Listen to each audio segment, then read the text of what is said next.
Hey, what's up everybody? It's One Peg. Every year, hell, a few times a year lately, we find about the latest scandal or controversy surrounding a gaming organization mismanaging their funds and having to shut down. 2 years ago, it was FaZe laying off a substantial number of employees and dissolving their Valorant division. The same for the Copenhagen Flames in 2023, who tried to secure funding but failed to qualify for key tournaments and had to close. Or more recently, M&M, who shut down in 2024 after amassing over 200,000 British pounds worth of debt and left its players and staff unpaid for months on end. But all of those absolutely pale in comparison to the implosion of Into the Breach, a competitive esports organization that had professional teams for Counter-Strike, Dota 2, Halo, and Rainbow Six Siege, whose CEO and founder completely pissed away all of their money and left one player so broke that he couldn't afford to bathe. Got your attention? If you dig this stuff, maybe hit the subscribe button if you're feeling frisky, or stop by a stream sometime over on Twitch. I'd really appreciate it. Today, the esports organization Into the Breach, most recently noted for their top 8 placement in the 2023 CS Paris Major and reaching the finals in the Eliza Invitational in 2023 in Dota 2, has suddenly closed its doors. ITB, while not considered a Tier 1 organization, wasn't bad either. They were, as ultra-competitive organizations go, mid. That isn't to say they're bad or not beloved by their fans, quite the contrary. In fact, in the last 3 years across their 106 tournament showings, ITB has made over $430,000 in prize money just from tournament winnings, which doesn't include other sources of income. But more on that in a second. Just a couple of hours ago, ITB's Twitter account announced that they were closing down, stating that they have to close due to highlighted significant mismanagement within the organization, there's some jargon, and that they discovered that an individual entrusted with all financial and monetary decisions was embezzling funds for personal use, which left ITB in an unsustainable position and they had to wind down operations. Jesus, that was an awful nice way to put it, wasn't it? This is a ridiculous head scratcher because even just in winnings, they weren't doing horribly, and if you include the stickers and other stuff, wait, what's that you ask? Stickers? Well, yeah, stickers. See, in games like CS especially, you can decorate your guns in the game with sticker packs that you get via purchase through Valve's online store. Every single time a tournament comes around, Valve sells off these loot boxes that include stickers for each of the teams, and they sell like crazy. So crazy, in fact, that it's typically one of, if not the most important source of income for any gaming organization at this level. In the competitive world of CS, there are two types of teams, if you want to think about it that way. The professionals are broken out into challengers, which are like smaller organizations. Think of it in terms of like the NCAA basketball tournament. There are smaller regional tournaments for Division I basketball from the smaller schools that whoever wins them gets a seed in the big NCAA basketball tournament. That's kind of what challengers are like. In the other case, there are legends, large teams that have a good following or beloved by their fans, and Valve knows that those teams are going to end up generating ticket sales and especially loot box and sticker sales. Those guys get invited to the majors right off of the rip.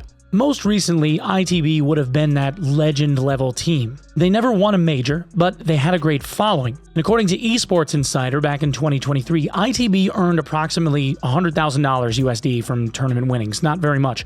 But throughout 2023, ITB, just from sticker pack sales alone, assuming the cut to the org was 50%, would have made approximately $1.75 million just from sticker sales. And that doesn't include the $1 million that Shuffle.com invested into the team in 2024, with a pledge to do the same in 2025, nor does it include the sponsors on their jerseys from the most recent Paris Major, which have brands like Samsung, Untold, Skinbase, and the largest logo on their jersey, Skin Club. Shuffle got a shoulder spot for $1 million. Skinbase is jersey center. What do you think that is worth? So you have an org that's bringing in literal millions of dollars annually in sales, sponsorships, and tournament winnings, and people like Smooya, one of their premier CS players, being called out publicly for not showering and looking haggard. Well, it turns out that the reason why Smooya didn't look that great, and why people were ragging on him about how he wasn't showering, was because he couldn't afford to pay his water bill back at home because he wasn't being paid from all of the money flowing in.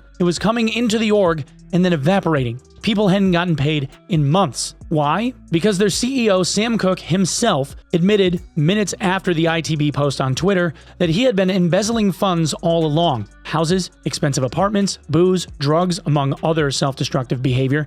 Sam says in a tweet that he was, quote, acting as two people, one trying to match their efforts and another a destructive alcoholic narcissist hell-bent on self-immolation. I think everyone who's met me has likely seen one of these two sides, with the former able to convince everyone around me I was a sensible person, acting responsibly and not betraying their trust, while the later disappears in a fiendish pursuit of dopamine and self-harm. Which is ironic as hell, considering in the most recent CoffeeZilla video that was about CS skins, gambling, and loot boxes, Cook is literally tapped as someone that says the culture of skin gambling was necessary to the ethos of the culture of CS because the income from these gambling transactions was paying orgs and keeping them in business. This activity is enabled by more controversial sponsors in gambling and skin rolling sites. If those sponsors weren't permitted, then the tier 2 and beyond scene in CS specifically would likely wither or die, or at the very least constrict to a very large degree. If you're a fan of tier 2 CS and beyond, then the reason you're watching that team play is probably because of that beta. To note, this is also true of a lot of orgs' profitability.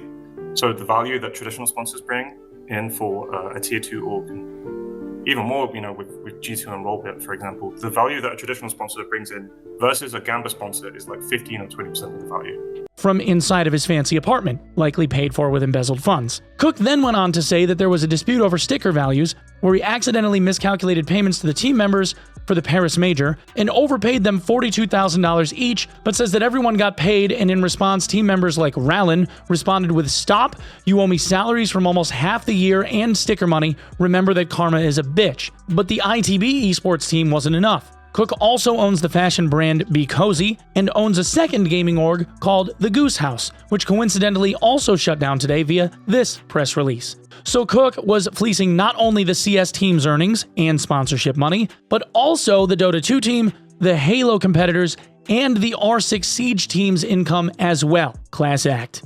This is why the very first rule of fiscal responsibility, by the way, within any business entity is that no one single person has access to the books and the money without some form of check and balance. There needs to be someone else, or hell, two someone else's, that also have keys to the accounts and can audit the cash flows in and out of the business so that not one single person can pull what Cook pulled here. Not to mention third-party accountants and audits. This is becoming an unfortunately common occurrence with gaming orgs, but this was just somehow a perfect storm of internal Ponzi scheme-esque behavior, where again, somehow, this dude was able to get away with this for nearly 2 years before it finally caught up with him. Anyway, thanks everyone for coming and checking out the video. Thank you for lending me your eyeballs. That's the story and what's been going on. Once again, my name is OnePeg, and I will see you in the next one. Peace.